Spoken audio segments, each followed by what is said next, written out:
tough with that bad boy tuck. I'ma get it how I'm living, I'ma walk the walk. Outline my lines, I rap through thought. Yo, what's poppin' people? Welcome back to Football Therapy with me, your host, Jan. I hope you're doing well. I really do hope that. Welcome back to Chelsea News. As you can see, I'm standing with a different format of video. I've got the lapel mic back on. It's probably a little bit reverby in here. I'm going to sort that out. I've removed some stuff around my apartment so I can now stand and do videos like this again. I've kind of missed it being this kind of more host style. Now, I'm not saying this is terminal. I may go back to the other style as well. The desk, the computer, the second camera setup is somewhere else in the apartment so I can still do seated videos on the second channel, Football Yannick, as well as Football Therapy, if I so choose. But I missed this kind of looking down the barrel, engaging with the viewer content, and I wanted to bring it back. So do let me know what you think of this style. Maybe watch a bit of the video first before you comment your opinion down below. But I am always interested in hearing what you guys think about the content, because ultimately I make it for you. I make it for me, but I make it for you as well. If you think you might enjoy it, you are welcome to support the content by liking and subscribing. But we got some stuff I want to talk about in today's video. Reece James has gone and had the surgery on his hamstring super fast and made a social media statement. That's the right decision, I think. We're going to get into that as well. And players returning from injury quite soon in Carney Chukwuemeka, Romeo, Lavia to follow Christopher Nkunku.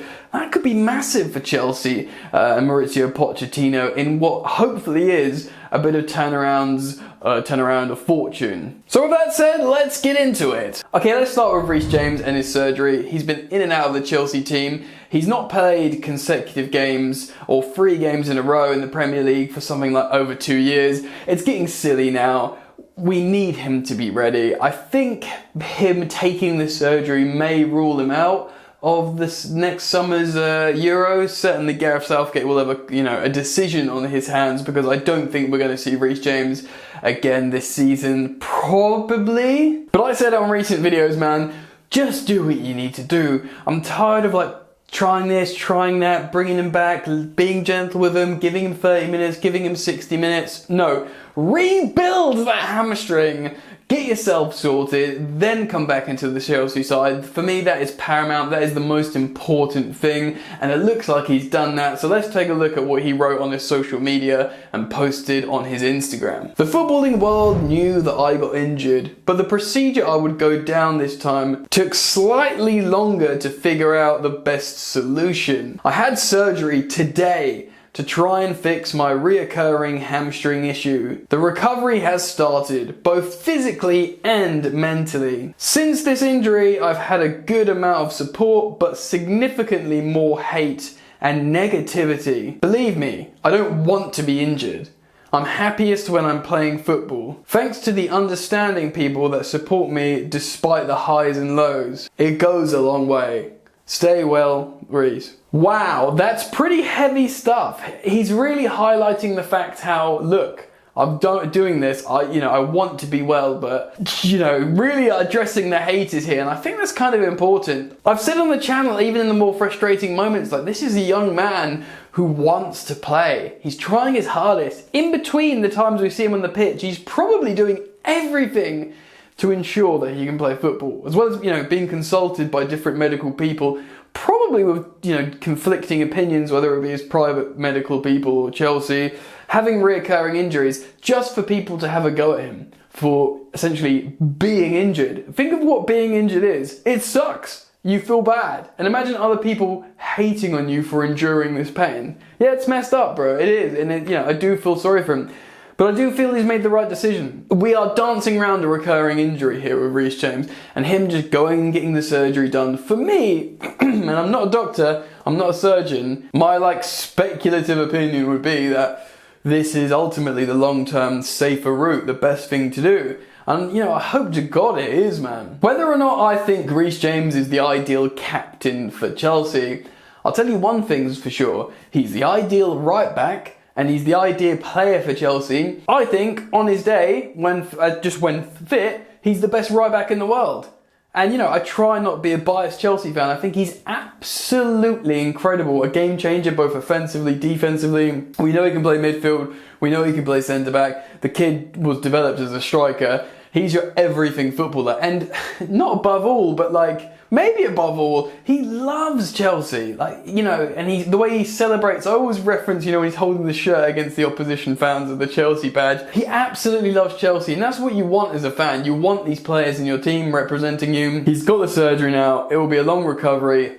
You know, hopefully it's quicker than we speculate or, you know, guess, and maybe we can see him before the end of the season. I don't know. It's surgery on his hamstring, dude. He will feel bad because he'll want to be a part of the Euros. But the truth is, Reece James is a world-class right back. He's 24 years old. He's got another, I don't know, 8. If he looks at Kyle Walker, who's kept himself in good nick, and, you know, still amazing at like 33, he could have another 8 years at the top of the game. So with that, he's just got to believe this is the right decision. Even if he misses the Euros in the summer due to recovery, this is the long-term right thing. Hopefully the doctors, the surgeons say, look, this is the problem, we've fixed it, we've stitched it up, now we just recover properly. Boom. Anyway, it's really, really interesting to hear him fight back against the haters, and hopefully, I know that sounds almost like aggressive or, you know, an offensive move from him, but I think it's the right thing to do to highlight that. Just don't give him grief, you know, this dude's literally enduring pain.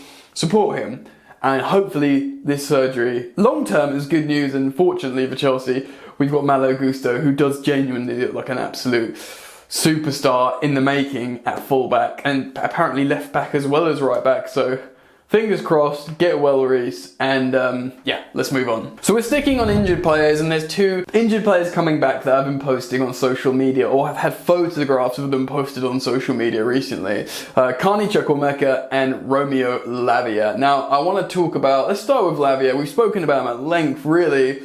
I think Cole Palmer posted like hurry up on his like videos and coming back. I think he is genuinely quite close, Romeo Lavia.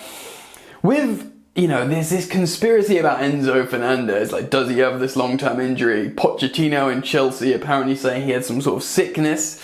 At least that's what Matt Law said on the London is Blue podcast. Certain Argentinian publications are suggesting that he has a long-term groin problem that's not been, you know, maybe reported on properly in the English media, which would be really concerning. One thing is for sure though, when Enzo Fernandez and Moises Caicedo respectively go on international break, they go really far, they travel far, they have no recovery time, they have jet lag, which messes people's up, your circadian rhythm, your, you know, inner clock.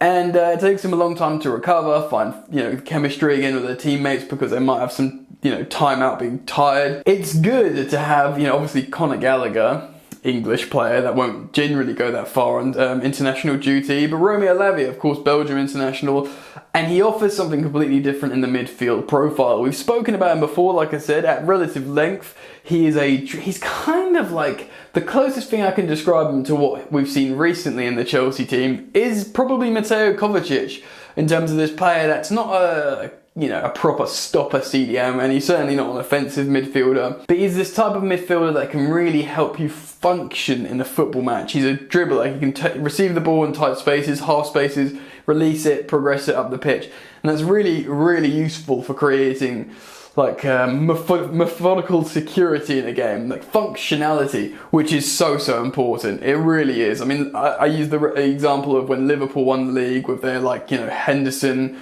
Fabinho or Wijnaldum or whatever, players like that. I think provided we're finding goals, which of course is a big ask with this Chelsea team, and I don't think you're going to get goals with Romeo Lavia, but it offers this really talented, he's high profile. I know we bought him from a relegated team in Southampton, but he's a high profile player and a very, very exciting player with, by the way, a lot of Premier League experience. Fortunately for us, I know Enzo's catching a bit of heat recently, but he was dropped into what was a disastrous Chelsea team in many ways and just played confidently in the Premier League with no issues. Of course, Moises Caicedo has also got loads of Premier League experience, so that is helpful, and as does Conor Gallagher.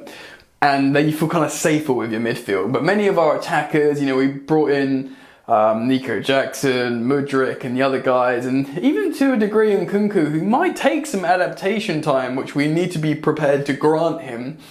You know, it can cause a struggle. Whereas Romeo Lavia has got like a season's worth of starts in the Premier League despite being a teenager. Do you know what I mean? So I really think he could be very, very useful as that profile of player. And of course, he's a Joe Shields player, Man City Academy. What's our other example of that? Oh, I don't know, Cole Palmer up the top of the pitch, absolutely shredding the scene. So if we can expect anything similar from Romeo Lavia, that would be a massive, massive help. Look, even if you don't think he will start for Chelsea, you know, Gallagher's been so good.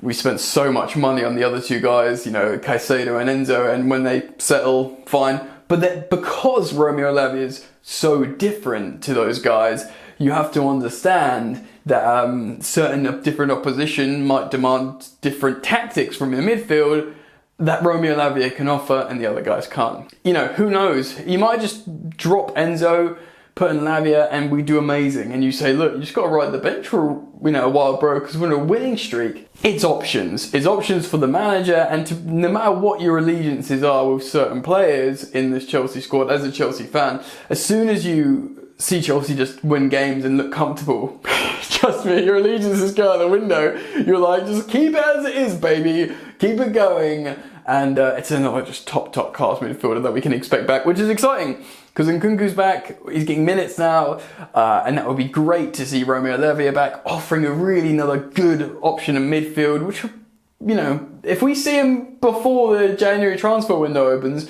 maybe that will give Chelsea time to think, do we really need to spend all this money on another midfielder? Maybe. And speaking of midfielders, let's talk about the attacking midfielder, Carney Chukwuemeka. So amidst all this, he's very much the forgotten man, Carney Chukwuemeka, because he got injured after scoring an absolute wonder goal and looking really, really solid. Actually, at the time, Chelsea manager Mauricio Pochettino was turning to him as this sort of first choice number 10 in, at the time, what he was trying a 4-2-3-1. Now, I'm not sure that would be working right now with like an Enzo Caicedo pivot without Conor Gallagher, but he looked really good. And to be honest, despite being quite tall, he did operate between the lines really, really well. I said it recently on the channel that the only player that I've seen I mean, I am regurgitating this opinion from the Athletic journalist Liam Twomey, but I agree with him. The only player that I can see operate between the lines properly is Cole Palmer. You know, maybe Nkunku can, even though Nkunku's probably a little bit more direct, that just goes towards goal. But, you know, all these like dribbling players, Oscar, Hazard, Mata, these players that you used to see like play between the lines and just float back and forth, rather than, if Sterling wants to go forward or dribble, everyone else does. Cole Palmer literally floats in pockets and drifts in and out, offering options. No other player does that. Carney Chukwuemeka does that. Now, excuse me, I think probably Pochettino would absolutely use him. He's probably the kind of player that you'd see be utilised every single match day as a sub, and depending on how he plays certain games, probably in the front three. He's tall, he's strong, he can hold up the ball, but he can just really operate well within that sort of 18-yard box, and he's exciting and he's an offensive player. He's a confident young man as well. He does look like Premier League ready. There's a reason why Chelsea bought him from Aston Villa.